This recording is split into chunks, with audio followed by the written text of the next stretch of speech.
Come on.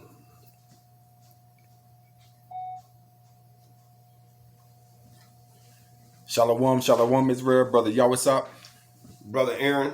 back with another lesson for Israel. Shalom to the Aquium, to sincerity this truth, waking up the house of Israel, keeping the commandments, building one another through the Spirit, faithfully waiting on the second coming of Yahushua, especially the men that are in the highways and byways, pushing this truth for the elect's sake. Shalom. Also, shalom to the Akwath, who's holding down the household, teaching the children, loving the Lord and their husband, being shamefaced and keeping the commandments. Shalom, shalom. Today's topic is we're going to jump it back into a little milk. It's always good to touch up on the milk. Waking Israel, a lot of Israelites coming through, scrolling through YouTube, looking at mighty other men breaking down mighty lessons, but it's also good to re-emphasize the milk of the scriptures. So me and Brother Aaron, we'll be bringing out the milk today. Shalom. We're going to start with, of course, who the curses fit in the book of Deuteronomy. I'm going to read, if you can get Deuteronomy 10 and 26.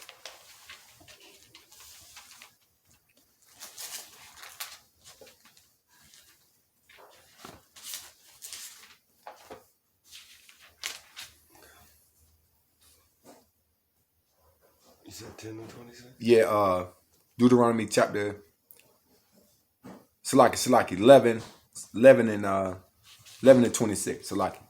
Deuteronomy 11 and 26. We got Deuteronomy chapter 11 and verse 26. Behold, I set before you this day a blessing and a curse. Read. Verse 27. A blessing if ye obey the commandments of Yahweh your God, which I command you this day. So when Moses came down from Mount Sinai and gave us the lessons, because remember, this is before going into the Holy Land. So this is before actually going into the Promised Land. He gave us these in the Mount Sinai. He came down when the Lord gave Moses the commandments. So this is before going into the Holy Land. He let us know. He said a blessing and a curse before this day. Read. Verse 28. And a curse if ye will not obey the commandments of Yahweh your God, but turn aside out of the way which I command you this day to go after other gods which ye have not known. Verse 29. And it shall come to pass when Yahweh thy God hath brought thee in unto the land whither thou goest to possess it, that thou shalt put the blessing upon Mount Gerizim and the curse upon Mount Ebal. So basically, he's saying is if we don't listen, which Israel's a hard-headed nation, and we now in the American land of our captivity, so that we didn't listen. So obviously we under the curses, right? We didn't receive the blessings. So right now we are obviously under the curses right now in America, the land of our captivity, which he called Babylon the Great. So we're just gonna read. You can go back to get Deuteronomy 28, and we're gonna start with 15. Deuteronomy 28 and 15. But Deuteronomy chapter 28, verse 15. But it shall come to pass, if thou wilt not hearken unto the voice Yahweh thy God, to observe to do all his commandments and his statutes which I command thee this day, that all these curses shall come upon thee and overtake thee. So obviously, we're in America, wherever you at, America, Central South America, Mexico, where you in Guatemala, whether you in Jamaica, where all the 12 tribes reside. Obviously we went off. So we're under curses right now, right? And we're going to read some of the curses. Read 16. Verse 16. Cursed shalt thou be in the city. Cursed shalt thou be in the city. Now, if you look around America, and majority of the cities and states and cities that find our people, the so-called blacks, Latinos, and Native Americans with Negro descent, you can see that most of our people are living in rough conditions, right? We're not living at the top. We're at the bottom of most societies. Our homeless population is at the highest. There's not a lot of CEOs with these major companies that we're on. And if you further look, you can see that most of our people are the people that work in these service jobs. Most of our people are the people that's at these shelters. It's most of our people that are, working these low-end jobs. they labor ready jobs, because the Lord said, "Cursed shall that be in the city." Read. And cursed shalt thou be in the field. Now we were literally cursing the fields. Some of the northern tribe, cursing the sugar fields down in Florida, Alabama region, and most of Judah and the Gadites, the Native Americans. We were literally cursing the fields, working these cotton fields, the tobacco fields, for pennies on a dollar from sun up to sundown. With no wages, basically with no wages. You did it to survive. You did it for the next meal, right? You did it so massa wouldn't put that whip on you. So we know we were literally cursed in the city and cursed in the field. Go jump down. Jump down to 17. Okay, verse 17. Cursed shall thou thy basket and thy store. So literally, if you look around the nation of Israel, so-called blacks, Latinos, Native Americans, we don't own a lot. Maybe we are renting a store out, but we don't own it from the physical land, from the physical building, from the physical tenants, from the physical people that we can hire, our own people. You look around these other nations, such as nation of Edom, the so-called white man the Bible speaks of, and the white woman, they from the nation of Edom. They own these things. They have these things, right? They own the land. They own the building. They employ most of their people. You have 95% of their people working in their institutions and businesses. But we don't own that, because the Lord said, "Cursed be thy basket and cursed be thy store." Read. Verse 18. Cursed shall be the fruit of thy body, and the fruit of thy land, and the increase of thy kind, and the flocks of thy sheep. So basically, we're not going to own nothing, right? You may rent it like a lot of our people rent. They have car notes, they have mortgages. Even on a mortgage, if you pay off your mortgage here in the land of your captivity, which is America, Babylon the Great, if you don't pay property taxes, right, they're gonna come take that house. And I think that's what they did with the Native American. My Gadite brother here, most of his ancestors, they did something called the land tax. I think Andrew Jackson back in the 1920s and 30s called it a land tax, where if you can pay the taxes on that land, then the government will come in and take that land, right? So we know that, we fit the curses in the book of Deuteronomy, and that's what this whole lesson about, who are God's chosen people. And we know God's chosen people only fit these curses. If you go to 28 and 46. Deuteronomy chapter 28 verse 46. And they shall be upon thee for a sign and for a wonder, and upon thy seed forever. So you want to know who God's people is. The Most High God, who the word ignorantly calls God, his name is Yahweh. And Jesus Christ, his name is Yahweh Shah HaMashiach. If you want to know who his people are, his brethren are, we fit the curses. They'll be upon us for a sign and a wonder forever. Because just like if you're riding down the street and you're trying to get to a location, there's going to be a sign to let you know what exit to take, what highway to get off on. They're going to be street signs. They're going to be store signs. So these signs of the curses will show you who are God's people, who are his chosen people. Read Deuteronomy 7:6. Go back to 7:6, and so we can show you who his people are, who really is his people. Because we're just not no niggers, no Indians, Hispanics, right? We are God's chosen people. We are the greatest people that's walking this planet. But through propaganda and the curses, we feel like that we are at the bottom. Read. We got Deuteronomy chapter 7 verse 6.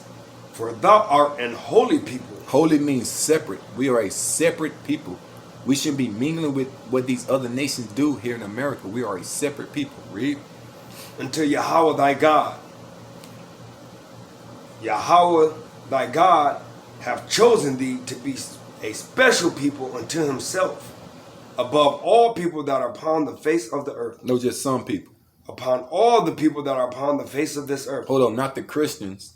That are above all people that are upon the face of the earth. Hold on, not these Edomites. Above all people that are upon the face of the earth. So even though contrary to what you believe, if you look around most of your neighborhoods, you may not say, well, how are those God chosen people? But the Lord said we should be above all people that are upon the face of the earth. And we know why we're not, because we fit the curse, we fit the signs in Deuteronomy 28 and 46 that said, and in Deuteronomy 10 and 11 and 26, Salakia, if we didn't listen, if we don't listen, then we're going to be under these curses. And curses is not a good thing, right? I don't know you know about a curse, but a curse is not a good thing. You know, when you are cursed by someone, let alone the Most High God, then evil is going to come upon you. There's death, there's famine, there's travail, right? So being cursed is not a good thing, but there's a way to come out of these curses. Do 28 and 1, Deuteronomy 28 and 1. We have the book of Deuteronomy, chapter 28 and verse 1. And it shall come to pass, if thou shalt hearken diligently unto the voice of Yahweh thy God. If we listen, right? They say listening is fundamental or reading is fundamental, but listening is the first step of knowing who you are, coming back into this truth. We have to listen and we have to read. Read. To observe and to do all his commandments, which I command thee this day, that Yahweh thy God will set thee on high above all nations of the earth. Above all nations of the earth. So if we listen, that's how we get out of these curses. You know we in these curses for not listening. Our forefathers, and before we came over to America, you know, in the land of Jerusalem in 70 AD, and then when 722 AD, when the northern tribes started going off, when they were captured by the Syrians, we know we wasn't listening because the Lord said he gave us everything, right? And if you don't want to serve him, give me 28 and 48. Deuteronomy, chapter 28 and verse 48. Therefore shalt thou serve thine enemies. Thou who? Serve thine enemies. We're going to serve our enemies, right? And we're going to get to who our enemy is, because a lot of our people, you know, they walking hand in hand with the enemy. They are, you know, working beside the enemy. You know, they're actually sleeping beside the enemy and don't even know these things. So we're going to get to who your enemy is in 1 second. Finish that. Which the Lord shall send against thee in hunger and in thirst and in nakedness and in all want of all things. So in want of all things, when you hungry, you got to go to the food lines. You got to go to the Kroger's. You got to go to the McDonald's. You got to go to the Wendy's. When you thirsty, the Lord give us water free. But if you don't pay your water bill, there's no showers for you today. You can't cook today. You can't water that lawn. And if you need something to wear, where we have to go? We got to go to their mall outlets. We're here in Raleigh, North Carolina. There's, you know, they big on like Burlington Coat Factories, Ross's, stores of that nature. But we don't own these stores. We don't own from the production of the cotton, from the land the cotton grows on, from the gin distilleries that the cotton process, from the making of the clothes, from the distribution from the 18-wheelers that bring all these products and services to the stores. We don't own any of these things. We are the bottom feeders. We are the consumers. They need us to keep this thing going. We are the bottom feeders, right? Read. And in thirst, and in nakedness, and in want of all things, and he shall put a yoke of iron upon thy neck, until he have destroyed thee. And now we are totally destroyed as a nation of people. Now, individually, a lot of us are doing good, but as a nation of people, we are totally destroyed. We're calling ourselves black, so-called African American. They're calling themselves Indian from the Gadites. Our Hispanic brothers and sisters calling themselves Hispanic and Latinos. Like, we don't know who we are. They literally destroyed us as a people. And go to get that out of Deuteronomy 28 and 68. But before that, I'm gonna read Deuteronomy. I'm gonna read Deuteronomy 10 and 12, and they say, "And now, Israel, what do thy Lord thy God require of thee, but to fear the Lord thy God, and walk in all his ways, and to love him, and to serve the Lord thy God with all thy heart and with all thy soul, to keep the commandments of the Lord and his statutes which I command thee this day, for thy good." So we have to turn back to these laws, statutes, and commandments in order to get out of this captivity, in order to release ourselves from these curses. We have to get out of this mindset of following the so-called white man, Chinese man, the Arab man, all these other nations here in America. This is a melting pot for all the nations that are in America. This is a melting pot of people. And the Lord said he chose us. Give me what you were holding. We have the book of Deuteronomy, chapter 28 and verse 68. And the Lord shall bring thee into Egypt again. Now, if you don't know anything about Egypt, we walked out of Egypt the first time with Moses after 400 years of oppression. And we was in Egypt, and we thriving in Egypt under the old Pharaoh. But when Joseph died, the new king, just like they have elections here every year, every 4 years they have an election. So now the last 4 years you had President Trump ruling the people, and now you got President Biden ruling the people. And see how that hatred just switched off? Now the Democrats hate the Republicans, and the Republicans hate the Democrats. So that's how it was when we was in Egypt. You know, there rose another Pharaoh who didn't know our forefather, and he started suppressing us. So the Lord said, we're going to leave Egypt. He's going to bring us out of Egypt. Continue reading. With ships, by the way thereof I spake unto thee. Thou shalt see it no more again. And there ye shall be sold unto your enemies. Sold unto your enemies. So we know we got them slave ships. We went from one Egypt to another Egypt, which is America. We were sold to our enemy, right? When we got them slave ships packed like sardines, we were sold to a nation of people. We were sold to the so-called Edomites, right? But the Lord didn't call them white people. They actually read, according to, get that out of Genesis 25 and 25. They're actually red men. There's no such thing as a white man. You know, that's what that white supremacy come from, calling themselves white, because white is pure and holy. You know, they got the image of so-called white Jesus Christ. They got this image of the so-called white Santa Claus, that the holidays are coming up now. So white is pure in their eyes. You got that? Yes. Read. We got Genesis, the book of Genesis, chapter 25, verse 25. And the first came out red. And the first came out red. Read. All over like a hairy garment. Read. And they called his name Esau. His name was Esau, from the nation of Edom. And they're not white men, they're red men. And they have a perpetual hatred towards the Israelites, because he sold his birthright for a morsel of meat. Esau did. Esau said, "The hell with his birthright." And so when he got blessed, he was given a sword. And you know how they conquered America, how they conquered Mexico, how did they conquer South Central America, how they conquer Africa, how did they conquer Russia, how did they conquer Rome. These devils used the sword, and that's their blessing. That's why in these last days, it's important for us to turn back to the law, statutes, commandments, because Yahweh Bahashim Hamashiach, Yahweh Shah, that is our only protection in these last days, because Esau was given the sword. That's his blessing. They got so many weapons now. And notice about Esau only bringing these weapons out every 30, 40 years. That means they had them 20 years ago, right? Well, we thinking they had the so-called rifle or the M16. This was like in the 70s they had this. You can imagine what they have in 2020. So the Lord said he gave Esau the sword. We're going to bring that out in the,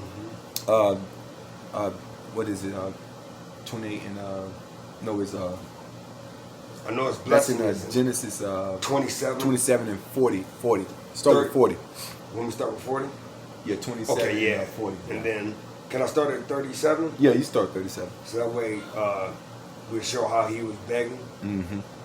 And Isaac answered and said unto Esau, Behold, I have made him thy lord, and all his brethren have I given to him for servants, and with corn and with wine have I sustained him. And what shall I do unto thee, my son? Verse 38.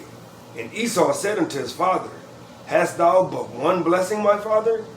Bless me, even me also, O my father. So this was after, if you read more Genesis 25, you will see that Esau sold his birthright to Jacob. Jacob, so-called the progenitor of the 12 nations of Israel, from Judah, Benjamin, Levi, Ephraim, Manasseh, Simeon, Zebulun, Gad, Reuben, Issachar, Asher, and Naphtali. So those are the 12 tribes that Jacob is progenitor of. He's the father of these 12 nations. Read. And Esau lifted up his voice and wept. Verse 39.